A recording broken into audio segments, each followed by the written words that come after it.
Sangha, brothers and sisters in the Dhamma. Today is a very hot day, and so my voice is not very good. I hope it will bear up until 9 o'clock. Okay, tonight the topic is worldly currency versus spiritual currency, or worldly wealth versus spiritual wealth. Worldly currency or worldly wealth, as you all know, is principally money and anything else that money can buy. In other words, worldly things.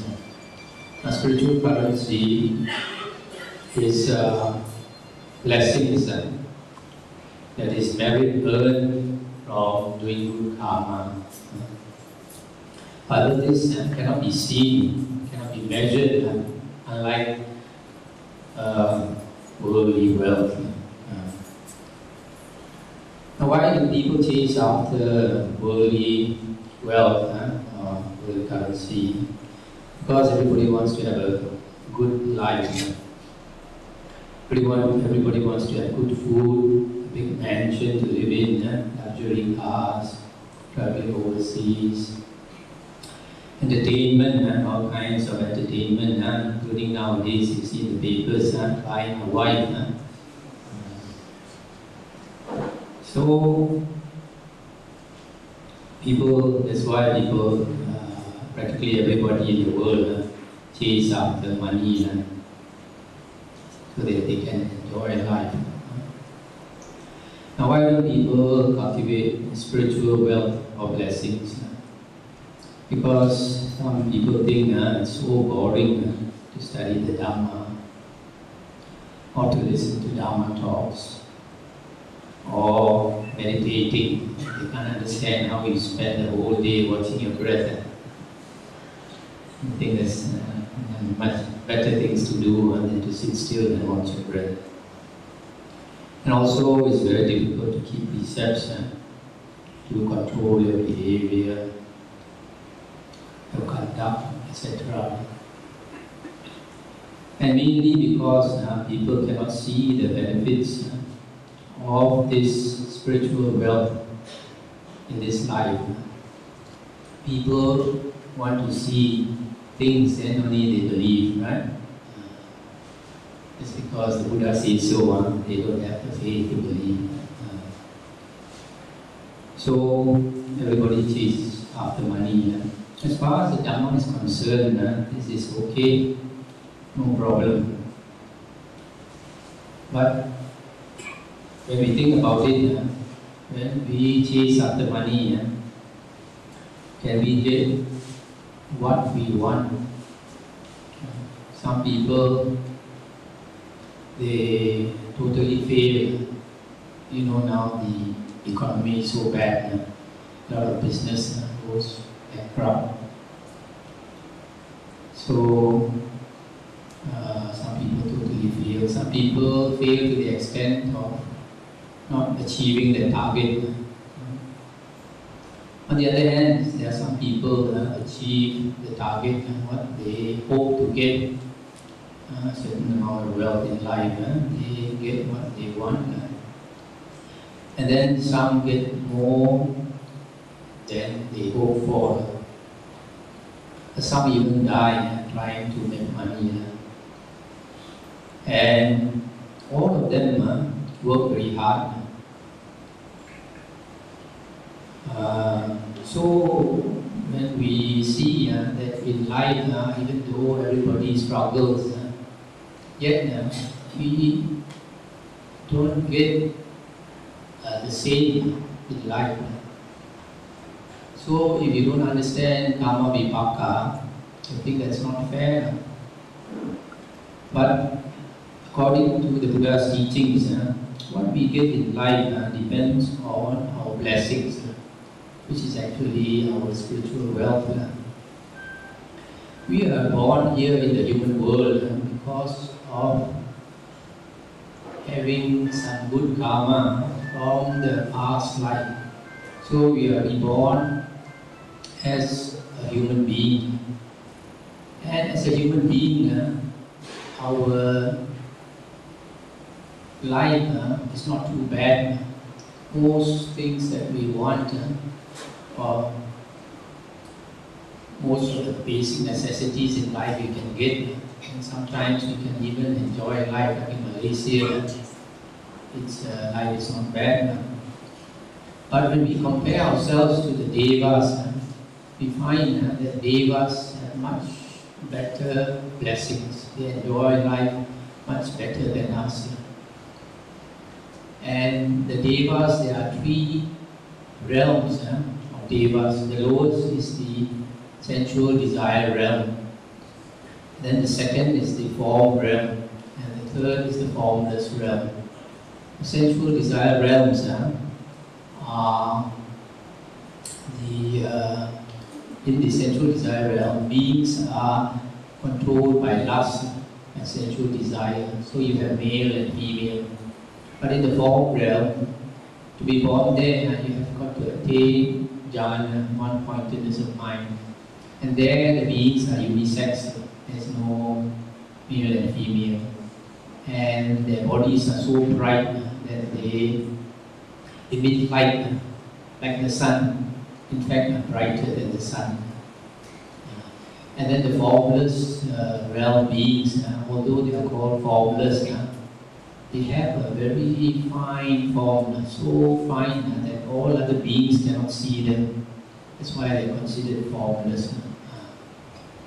So, in the sensual desire realm, there are 6 levels of heavens. The 5th and the 6th level, the Devas, they have so much blessings that whatever they wish for, they just think about it and it appears before them. You see. So practically, the world, you could say, is at their feet. Whatever they want, just wish, just make a wish, and everything appears before them. But we, as human beings, our blessings is not so great. So some things in life we want, we can get, but some things in life we cannot get. But not too bad compared to the 3 woeful planes below us. The Buddha said that most beings, after we pass away, will fall in the ghost realm because of lack of merit, lack of blessings. After we have lived our life as human beings, we have used up a lot of our blessings. So most of us will go into the ghost realm unless we create a lot of blessings in this lifetime. And those beings that harm others will be reborn in the animal and hell realm. So you see that blessings are quite important, spiritual wealth. But we come back to money. Money is in everybody's mind. Even if we achieve the wealth that we want and we become richer, are we totally happy? You find a lot of rich people are not happy. I'm sure many of you read the papers and see that Paris Hilton is one of those very rich poor girls, very rich but not happy. What does it show? It shows that she has the wealth blessings, the blessings of wealth, but not the blessings of happiness. And then there are some people who are so rich but are not contented. They are greedy for more and more and more, never satisfied. A lot of people are like that. Initially, we want to become millionaire. After we become a millionaire, we want to become billionaire. After you become a billionaire, you want to be listed in the Forbes magazine or something like that. So, this type of person, outside now, we see him as a very rich millionaire or billionaire. But that greedy mind makes him actually a hungry ghost inside. So he has the mind of a hungry ghost, although he looks very wealthy on the outside. And that's very dangerous Because if you had the mind of a hungry ghost, I could be reborn as a hungry ghost. And then there are some people who are very rich, but then suddenly they pass away. So, what does it show? It shows they have the blessings of wealth, but not the blessings of life, long life. So that is another shortcoming.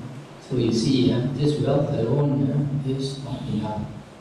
And there are some people who are very rich, but they are dogged by poor health, always sick.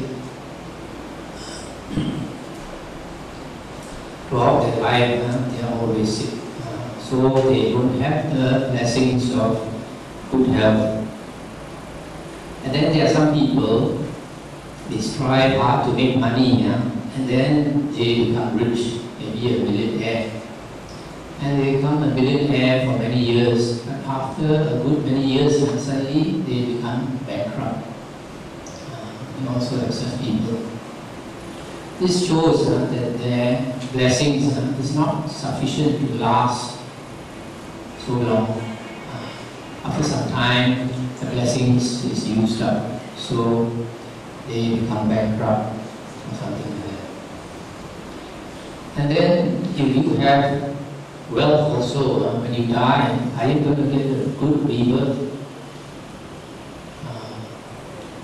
Probably not. Many years ago, we had the richest man in the world that was called Howard Hughes, right? He's well known as a playboy because he was so wealthy and he was dating all the Hollywood film stars. And then it was reported in the papers that when he was old, just before he died, he became a recluse. He locked himself up in his condominium, refused to see people, refused to cut his hair, kept his hair very long. In other words, he had the behavior of a ghost, which is not a very good sign. So, according to karma, having used up all his blessings, he didn't do enough merit, so he might be heading for the ghost realm. So you see here that wealth is only one of the many blessings that we require in life. So many others are important. We want long life to enjoy our wealth. We want good health. We want our wealth to continue. We want to have a good rebirth. And besides that, there are some people wish they were born beautiful, right, or handsome. And some people wish they were smarter. So brains is another, being intelligent is another blessing people want. To be respected or loved is another blessing people want, and sometimes cannot get. So to be happy, actually, we want to have as many blessings as possible, right? So that our happiness is complete. And how to get it? Luckily, somebody like the Buddha has shown us the way. The Buddha taught the Dhamma, and the Dhamma is about skillful living, how to live our life skillfully. Nowadays, it's very important to be skillful in everything, even eating also. If you're not skillful, you have a lot of cholesterol, and when you have stroke, high blood pressure, diabetes, and all that. So to eat smart also. So living also, we have to live smart. So the Buddha discoursed about 5,000 suttas over a period of 45 years, trying to show us the way to lead a skillful life. And many of these suttas are actually very enlightening, like the Chula Kama Vibhanga Sutta in the Majjhima Nikaya 135, where it talks about karma, why people are born different in the world, and how to get what you want. For example, if you want to be born beautiful, don't get angry anytime you get angry, your face becomes very fierce. Every day you make your face become fierce. Naturally, you will be born ugly. If you want to be healthy, don't torture other beings. You torture other beings, make their body painful. It's natural. You be born with a body that always gives you a lot of pain. And then you have suttas like the Mangala Sutta, also blessings, how to achieve the highest blessings. Inside there, we have all this formula, 38 things. So it is very important for us to study the suttas. The suttas are extremely important. That's why the Buddha wanted all his disciples to listen to his suttas. That's why he called his disciples savakas, hearers or listeners, Sun Wen in Chinese. So if you consider yourself a disciple of the Buddha, a follower of the Buddha, you should study his words. And his words, his real words in the earliest suttas, earliest Nikayas, the four Nikayas, Digha Nikaya, Majjhima, Samyutta, Anguttara. So if we study his words, then we will slowly change our lifestyle to accord with the Dhamma, and slowly we become more and more happy people. Now, the Buddha taught in the suttas how to be happy by getting the blessings. So this the Buddha gave this formula, Dana, Sila, Bhavana, to attain Punya, blessings. Dana is charity or generosity. Generally people associate Dana with giving money, but it's not only money. In Hokkien we say, Lui chut lui, Lat chut lat. If you have money, you give money. If you have energy, you give energy. So many other things you can give. You can give kind words. When somebody is grieving, you give that person kind words. When somebody is sick with cancer, you can see that person, console that person. That is also giving kindness. So, printing books is the giving of Dhamma. So in other words, when we do dana, we give happiness to others. And when you give happiness to others, the law of karma vipaka says that happiness comes looking for you. Every now and then, happiness will come and knock on your door. You'll be surprised. How come you get this and you get that? Because of good karma. So that is the first thing. We give happiness to others, and happiness comes back to us. The second thing is sila. Sila is moral conduct, and moral conduct means keeping the precepts which help us to refrain from harming others. For example, the 5 precepts the Buddha taught that lay people should keep. First one is not to kill. If you don't kill, then you give long life to others, and naturally you get back long life. Second one is not to take what is not given. If you don't steal, then when you employ people to work for you, then they won't steal your things. Third is not to commit adultery. If you don't commit adultery, then you don't break up people's families. Then the fourth is not to lie or cheat people. If you lie or cheat people, then people will lie and cheat you. And this precept includes 3 others, not to speak coarse words, not to carry tales to cause people to quarrel, and not to engage in idle gossip. And the 5th precept is not to take liquor, drugs and other intoxicants to spoil your brain. So basically, these are the 5 precepts. Also, the Buddha said, lay people, when you earn your livelihood, you should engage in right livelihood, not to harm others. Just as you like to cari makan, other people also have to cari makan. So live and let live. Don't be so selfish as to only think of yourself. Be considerate to others. So these precepts, when we keep sila, we keep the precepts. So we don't give suffering to others. We don't kill, we don't steal, etc. And if you don't give suffering to others, suffering does not come knocking on your door. Right? Then the third thing is bhavana.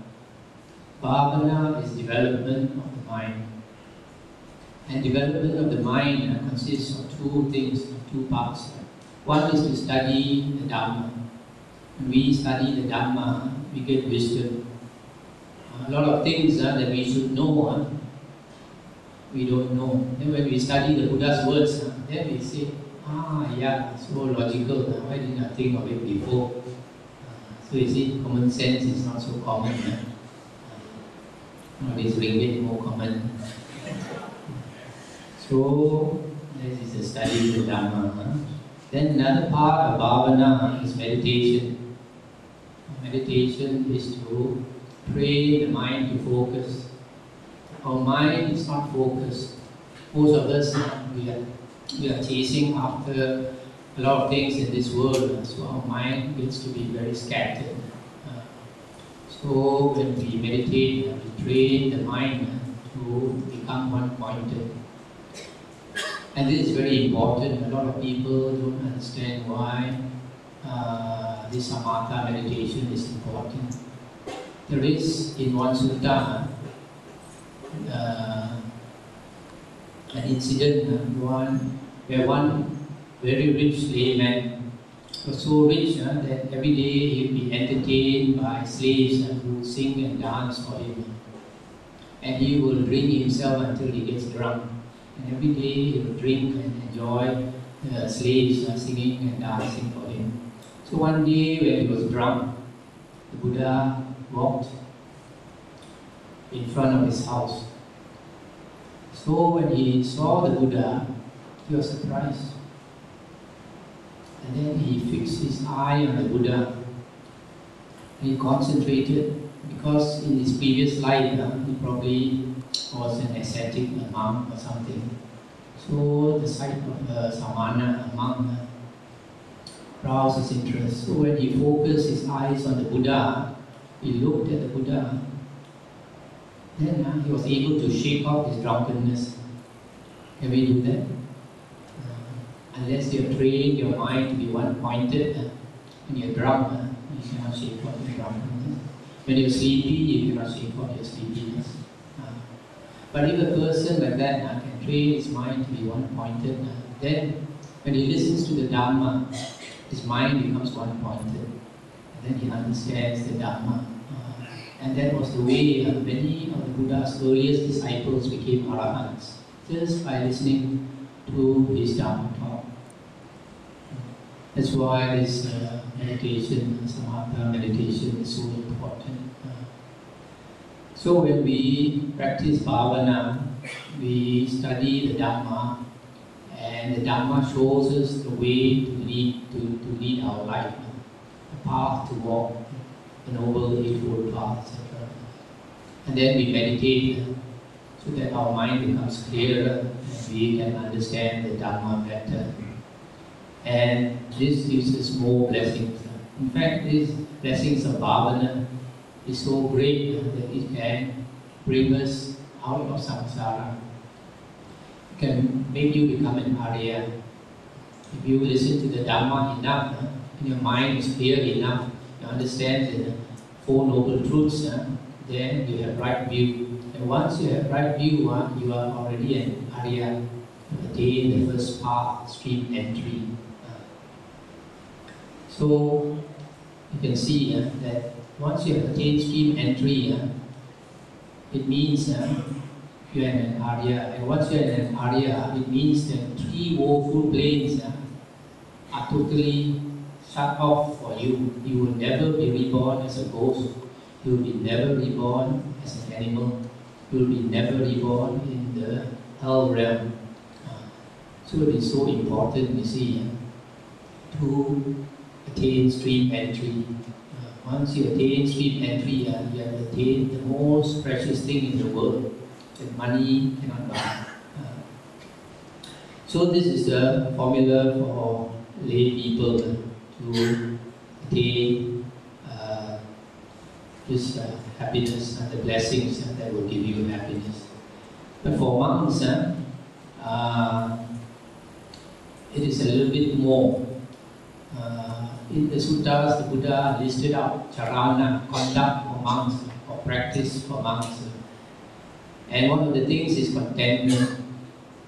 A monk, when a monk renounces, he renounces worldly things, all his property, all his wealth, he gives up because now he's looking for a higher happiness than worldly happiness. So after that, the monk practices the precepts. In the monk's precepts, we have 227 precepts. So many precepts. It is not easy to keep. So the Buddha realized that it is impossible, almost impossible to keep all the precepts. When the Buddha was about to pass away, he did say that the minor precepts could be abolished in the Sangha without it necessary. Now, there is an Indian belief, and I also believe, that every precept you keep, there is this Deva that protects you. Okay, say who what sin. So, the more precepts you keep, the more Devas protect you. That's why you see those virtuous monks, those meditation monks, they go deep into the forest alone. And when they go alone into the deep forest or in dark caves, you have strange beings, powerful beings, some fierce devas, and some fierce ghosts. But these beings, they are psychic. So if a monk is virtuous, straight away they know it's a virtuous monk. And instead of harming that monk, they will protect the monk. So it is very good. The more precepts you keep, the more protected you become. So that next time you sit on the bus on the highway and it falls down the highway, you won't be one of those who pass away. And then a monk also gives happiness to others by his conduct. A monk is supposed to be a gentle, harmless being. A monk is not supposed to get angry and all that. And by becoming a monk, the monk gives lay people the chance to do dharma. The Buddha did not allow his monk disciples to live alone in the deep forest and feed himself on the fruits and on the roots and on the leaves. The Buddha wanted his monk disciples to live among lay people, at least even if he lives in a cave or in the forest, to come on Armstrong to give lay people the chance to do merit. So also a monk teaches the Dhamma to lay people, and the giving of the Dhamma is the highest gift. The Buddha says the highest gift is the gift of the Dhamma. So the monk not only accepts, the monk also gives. Now, a lot of our unhappiness, a lot of our suffering comes from the mind. And it comes from the 5 hindrances. There are 5 hindrances that give us a lot of suffering. Sensual desire, ill will or anger, sloth and torpor, restlessness and worry and doubt. You see sometimes in the newspaper, an old man rapes the granddaughter or a daughter. Why? Because of sensual desire. So that gives him so much suffering. So these 5 hindrances, if we meditate, we practice samatha meditation, we can even eliminate these 5 hindrances. The Buddha said in the suttas that if a person has attained jhana, he becomes passionless. He has eliminated the 5 hindrances. Although the roots are not dug up, but they do not obstruct him anymore. They do not become a problem anymore. And if we can attain one-pointedness of mind, the mind becomes a source of great happiness, great bliss. Buddha said in the suttas that an undisciplined mind is a source of great suffering. The disciplined mind is a source of great happiness or bliss. An uncontrolled mind is a source of great suffering. The controlled mind is a source of great happiness. So you find the devas, the higher the devas, the higher heavens you go, the higher the happiness. And the higher devas, who are those? The higher devas are those with jhana, those who have attained jhana, where they can abide in bliss for world cycles. So long that in the second jhana plane, the Buddha said, those devas there, every day they exclaim sukha, sukha, sukha, blissed out, ecstasy filled. But not for 1 hour or 2 hours, for world cycles, imagine, millions and millions and millions of years have blissed out. And in the third jhana plane, the Buddha said, they are so happy, they should sing. Should sing.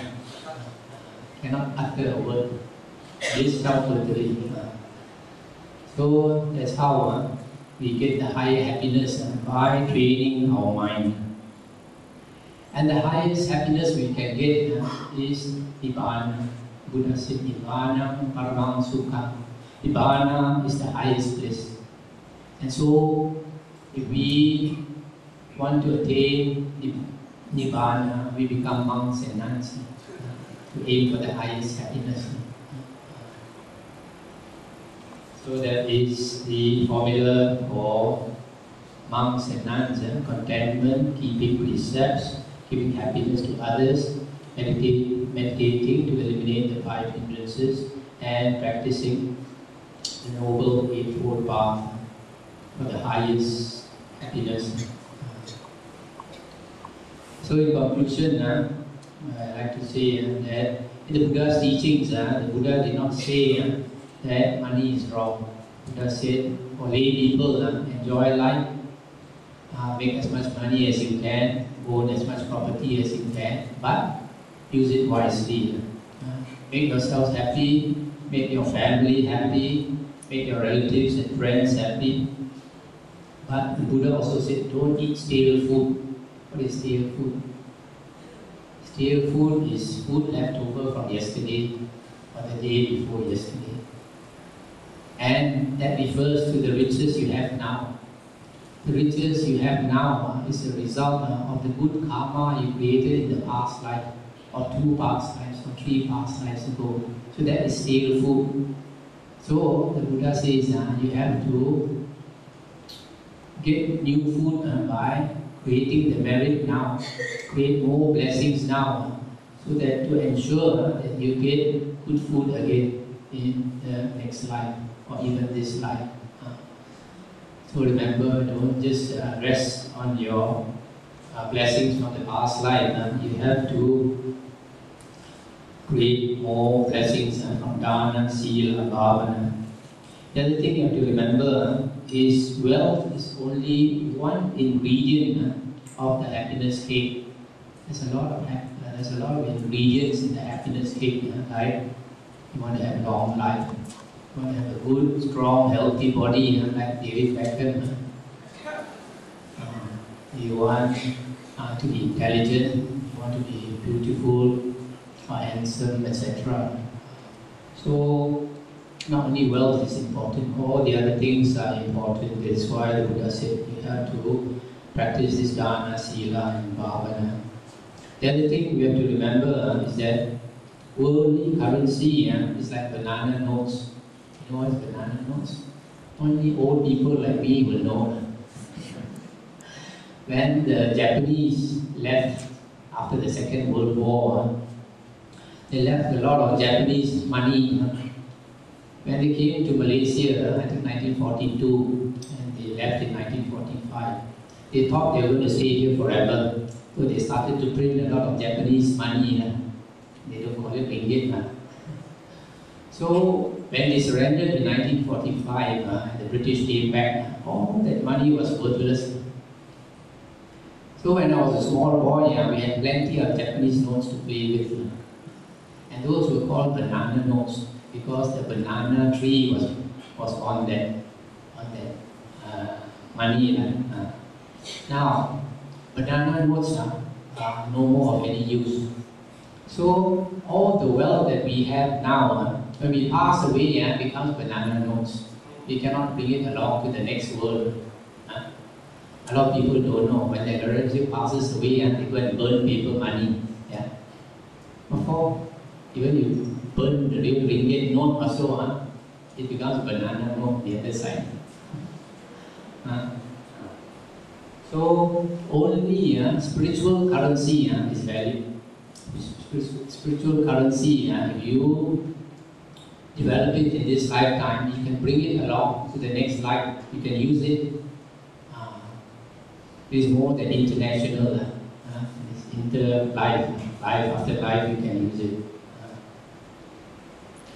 And the last thing I like to say is in the Samyutta Nikaya, I think Sakka Devaraja Samyutta, there was an episode, a story about a poor beggar. He listened to the Dhamma and he had faith, so he used to come to the monastery and listen to the Dhamma, and he started to practice to keep his sila and practice to be generous, etc. And then when he died, he was reborn in the heaven of the 33 with Sakka Devaraja. And he became so handsome and bright, his body and his light outshone a lot of devas. So they were very surprised, who is this person so looking so great here? So when they started to investigate, they found that he was a poor beggar. So they were very annoyed. This fellow only a poor beggar, now he's outshining all of us. Don't look down on the poor beggar. Outside only he's poor, but inside he's not poor. So say with a monk. A monk is called a bhikkhu. Bhikkhu comes from the word bhik, actually became the English beg. So the bhikkhu means a beggar. And this word the Buddha purposely used for his monks. The Buddha called his monks bhikkhu, beggar. But lay people cannot call a monk bhikkhu. It's impolite to call the monk beggar. Right? So you should always call the monk Bhante. But the Buddha called his monks beggars. So just because the bhikkhu begs for his food, don't look down on him. Outside, he doesn't have a cent to his name, doesn't have a ringgit to his name, but very wealthy inside. So I'll end here.